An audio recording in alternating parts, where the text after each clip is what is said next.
আমি দেখো যে এইটা পুরোটা ঢেলে দিচ্ছি তেলের মধ্যে।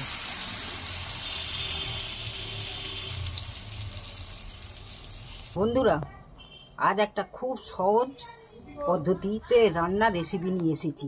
তোমাদের যদি ঘরে মাছ মাংস না থাকে, ডিমটাকে যেইভাবে আমি রেসিপিটা বানাবো, দেখো এখানে আমি 4টে ডিম 2টো আলু নিয়েছি। তবে কিভাবে বানাবো দেখো।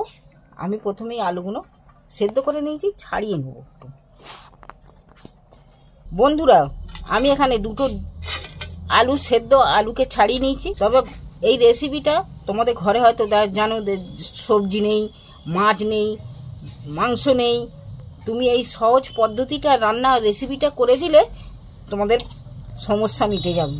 হয়তো বাজার যাওয়ার লোক নেই, কিন্তু খুব সহজেই এই রেসিপিটা বানানো যাবে। এই রেসিপিটা বানাতে নিয়েছি আমি এখানে 4টে ডিম, 2টো আলু, এখানে ধনেপাতা নিয়েছি, পেঁয়াজ নিয়েছি, আদা রসুন বেটে নিয়েছি।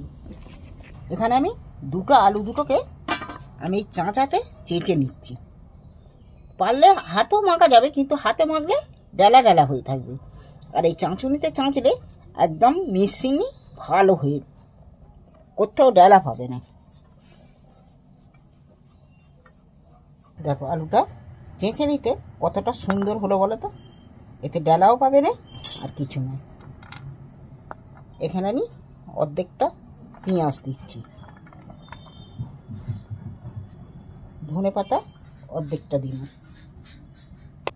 আমি হাতে করেই সব তুলে দিচ্ছি। হাফ চামচের মতো আদা বাটা দিচ্ছি, হাফ চামচের মতো রসুন বাটা দিচ্ছি। এখানে দিচ্ছি 2 চামচ বেসন,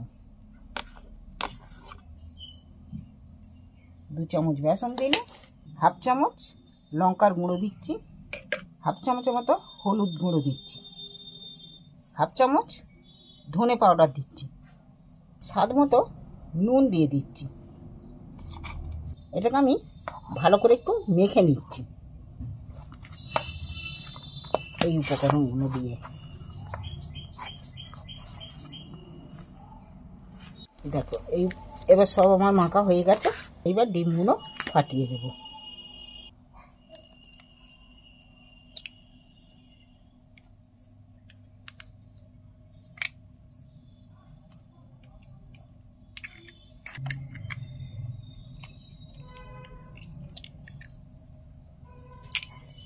এইবার আমি ডিম আর আলু একসাথে মিক্সড করে নিচ্ছি।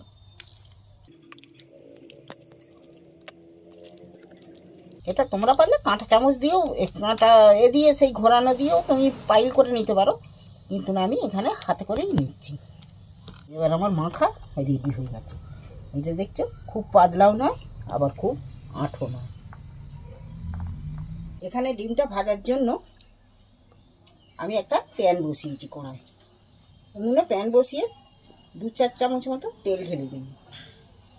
আমি তেলটা চালিয়ে নিচ্ছি।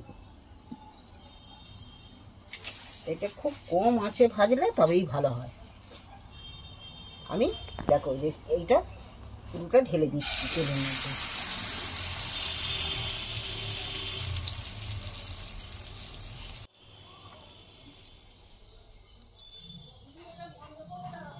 এবার আমি একটা চামচের সাহায্যে আমি মাথাটাকে সমান করে দিচ্ছি।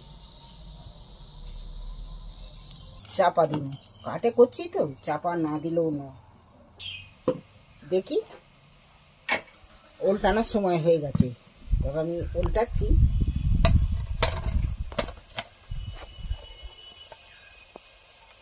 দেখো কত সুন্দর হয়েছে। এবার আমি উল্টো পিঠটা আবার উল্টিয়ে দিচ্ছি।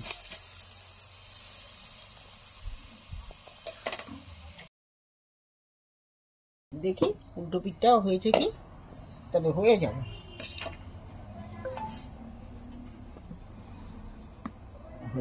হয়ে গেছে। এবার আমি ঢেলে নিচ্ছি। 2 পিঠে আমার লাল লাল হয়ে গেছে। এটা একটু ঠান্ডা হোক। ঠান্ডা হওয়ার জন্যে আমি এটা রাখছি, রেখে উনুনে কড়া বসিয়েছি। রেসিপিটা বানানোর জন্য আমি ফের 2-4 চামচ তেল দিয়ে দিচ্ছি পরিমাণ মতন। এখানে আমি 2টো ডালচিনির টুকরো, দুটো এলাচ, দুটো লবঙ্গ। আমি এখানে লবঙ্গ এলাচ দুটো ফাটিয়ে নিয়েছি, তেলের মধ্যে দিয়ে দিই।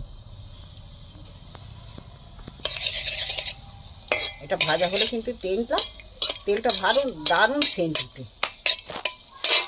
এখানে আমি কুচনা পেঁয়াজগুলো তুলে দিই।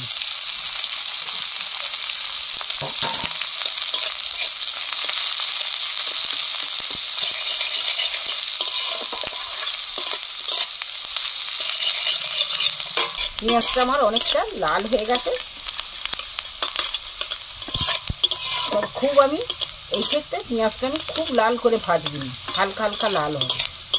লাল রং ধরে গেছে।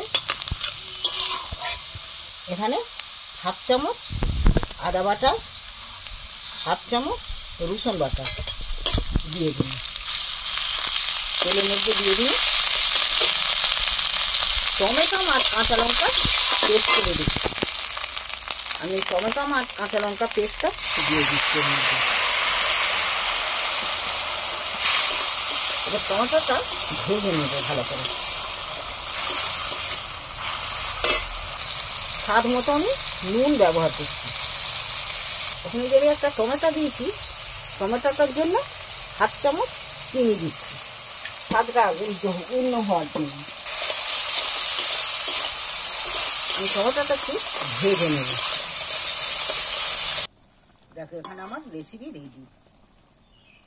দেখছো এক একটা পিস তুমি একদম প্রত্যেকের পাতে একটা করে পিস দিলেই, একটা দুটো করে পিস দিলেই লোকের খাওয়া হয়ে যাবে।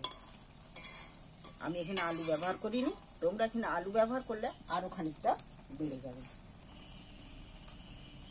তাহলে কম জিনিসে রান্না বেশি হয়ে যাবে, খাওয়াও হয়ে যাবে।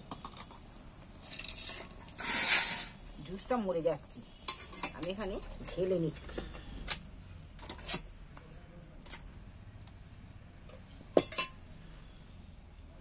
আমি ওপরে একটু ধনেপাতা ছড়িয়ে দিচ্ছি।